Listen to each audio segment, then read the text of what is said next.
Bismillahirrahmanirrahim. Assalamualaikum warahmatullahi wabarakatuh.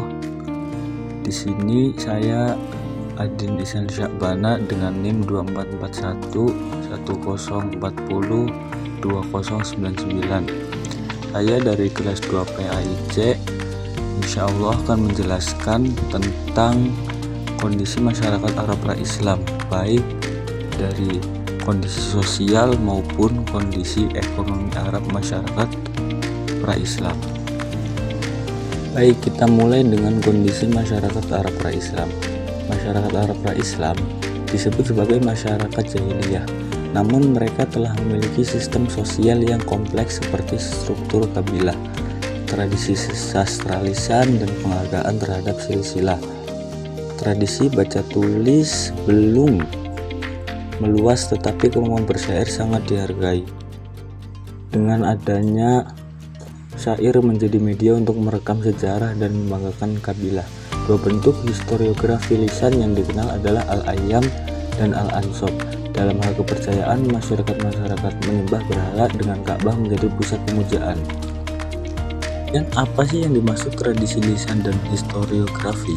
Karena memang belum berkembangnya tradisi tulis-menulis, masyarakat Arab pra-Islam mengandalkan tradisi lisan untuk menjaga dan mewariskan sejarah.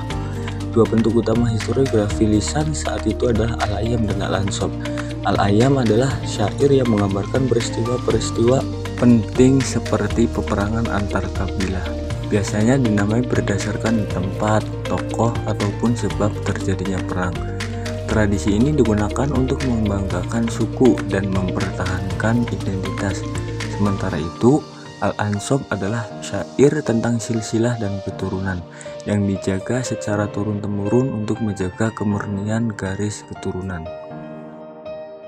Nah, masyarakat Arab pra-Islam, khususnya di Mekah, hidup dalam kondisi sosial yang rusak dan jauh dari nilai kemanusiaan. Tidak ada aturan yang berpijak pada norma, akhlak maupun agama. Akhlak masyarakat sangat rendah. Perempuan selalu dipandang hina, bahkan dianggap beban hingga kerap dikubur hidup-hidup. Perempuan tak memiliki hak sosial, diperlakukan semena-mena, dan pernikahan berlangsung tanpa batas normal. Budak diperlakukan seperti barang dagangan, tanpa hak dan tanpa kemanusiaan. Sistem perkawinan tidak tertib, hubungan inses dan poligami ekstrim terjadi. Dalam situasi inilah Nabi Muhammad SAW diutus untuk memperbaiki tatanan masyarakat yang rusak itu. Kemudian di sini saya akan menjelaskan kondisi sosial masyarakat Arab pra-Islam.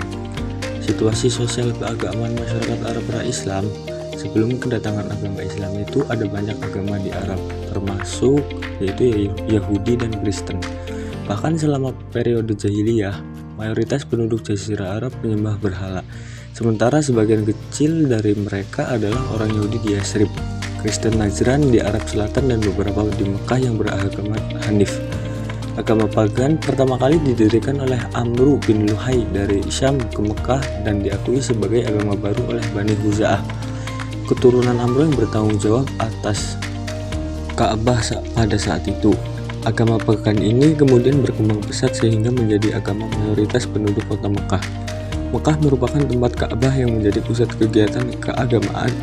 Pada saat itu sangat terkenal ke semua penjuru dan telah menjadi jalan jalur lintas perdagangan internasional.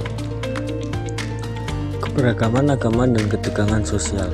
Yahudi banyak dianut di wilayah Yasrib dan Yaman, sedangkan Kristen berkembang di Najran dan wilayah selatan Jazirah Arab. Beberapa tokoh seperti Dunuwas dari Yaman menganut agama Yahudi dan melakukan tindakan keras terhadap penganut Kristen, seperti peristiwa pembantaian Najran yang dikenal dalam Al-Quran sebagai kisah Ashab al-Ukhdud. Sementara itu, Kristen menyebar ke wilayah Arab melalui pengaruh luar seperti Suriah dan Mesir. Meskipun ajarannya sempat mengalami perselisihan internal.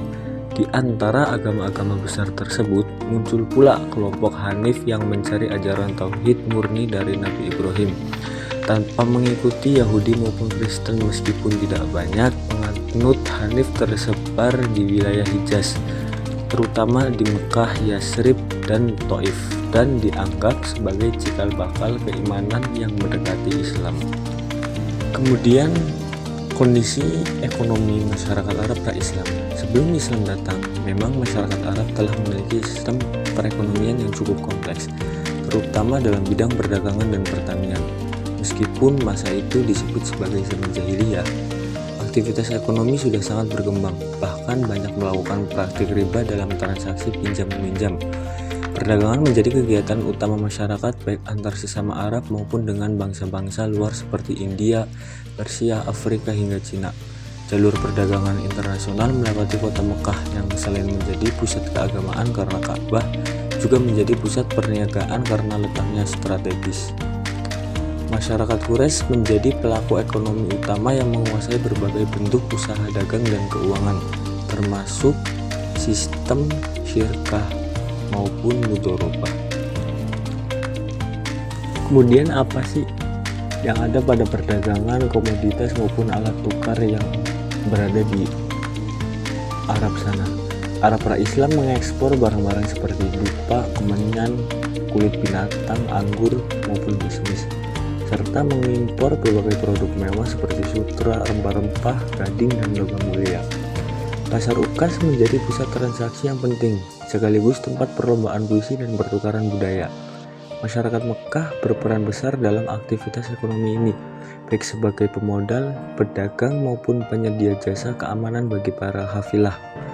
Sebagai alat pembayaran, mereka menggunakan koin dinar yang berupa emas maupun dirham yang berupa perak yang berasal dari Persia dan Romawi dengan berbagai ukuran dan beratnya. Sistem ekonomi Arab pra-Islam menunjukkan bahwa sebelum Islam datang, dunia Arab telah terhubung erat dengan jaringan ekonomi internasional dan memiliki struktur ekonomi yang cukup mapan. Kota Mekah menjadi pusat perdagangan penting karena letaknya itu strategis dan karena adanya Ka'bah. Setiap tahun, kota ini ramai dikunjungi pedagang dari berbagai wilayah, termasuk Eropa, India, dan Asia Timur. Pasar Ukas menjadi tempat utama transaksi dan kegiatan budaya. Masyarakat Mekah terdiri dari pemilik modal, pedagang, serta penjaga keamanan hafilah. Barang dagangan seperti dupa, kulit, dan anggur dijual ke kalangan elit. Sementara barang impor meliputi sutra, rempah, dan logam mulia. Mata uang yang digunakan adalah dinar yang berupa emas dan dirham yang berupa perak, yang diambil dari sistem mata uang Romawi dan Persia. Sistem ini menunjukkan tingginya aktivitas ekonomi dan koneksi internasional Arab sebelum datangnya Islam. Mungkin itu saja penjelasan dari kami yang berisi tentang kondisi masyarakat Arab pra-Islam, baik dari kondisi sosial maupun kondisi ekonominya. Kurang lebihnya mohon maaf. Wabillahi taufiq wal hidayah. Wassalamualaikum warahmatullahi wabarakatuh.